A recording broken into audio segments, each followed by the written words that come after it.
Mradi wetu wa uboreshaji na upanuzi wa bandari ya Bukoba ni mradi wenye thamani ya shilingi bilioni 19.5. Utekelezaji wake tulianza tarehe 20 mwezi wa kwanza mwaka 2023 na ulikamilika tarehe 30 mwezi wa 4 mwaka 2025.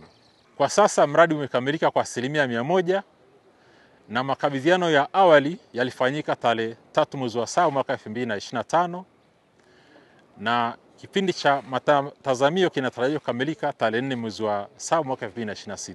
Kwa sasa bandari ya Bukoba tuko tayari kufanya biashara. Tunawakaribisha wateja wote kutoka nchi jirani zote na hapa mjini na hapa Bukoba pamoja na mikoa mingine ya jirani ili tuweze kufanya biashara.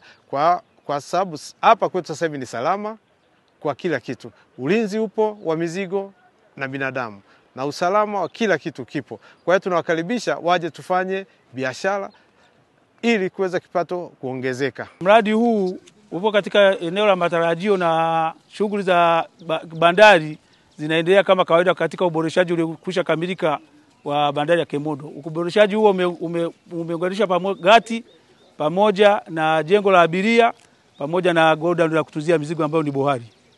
Naishukuru sana serikali kwa kuweza kuwekeza katika bandari mbili za Bukoba na Kemondo.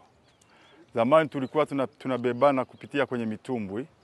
Sasa hivi bandari imeboreshwa sana. Kwa hiyo nashauri sana wafanyabiashara wengi wawekeze kati ya bandari ya Bukoba na Kemondo. Hii ni fursa kubwa tu kwa wafanyabiashara. Tunamshukuru mama sana kwa sababu kapaboresha hapa. Pakuwa hivi kwa kipindi cha nyuma. Lakini sasa hivi pameboreshwa, pako vizuri. Na tunaona watu mbalimbali, wafanyabiashara tofauti tofauti kutoka visiwani wapi wanakuja mahali hapa kwa sababu hii sehemu imeboreshwa, iko vizuri. Mheshimiwa Rais hapa ameweka bilioni 20 kwenye bandari hii na kuifanyia maboresho makubwa sana, ikiwemo kujenga gati la kisasa ambalo sasa linaweza kupokea meli yote kubwa unayofahamu wewe. Wananchi wenzangu, tarehe 15 mwezi wa 10 kwenye kata yetu ya Kemondo tutakuwa na ugeni mkubwa wa Mheshimiwa Rais Dr. Samia Suluhu Hassan. Tumezungumza uwekezaji mkubwa ambao ametufanyia.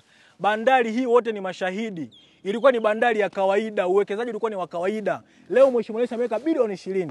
Niwaombe sana wananchi wenzangu wa Kemondo, tarehe 15 mwezi wa 10 ni siku maalum ya kuja kumlaki Mheshimiwa Rais, kumshukuru kwa kazi kubwa aliyotufanyia.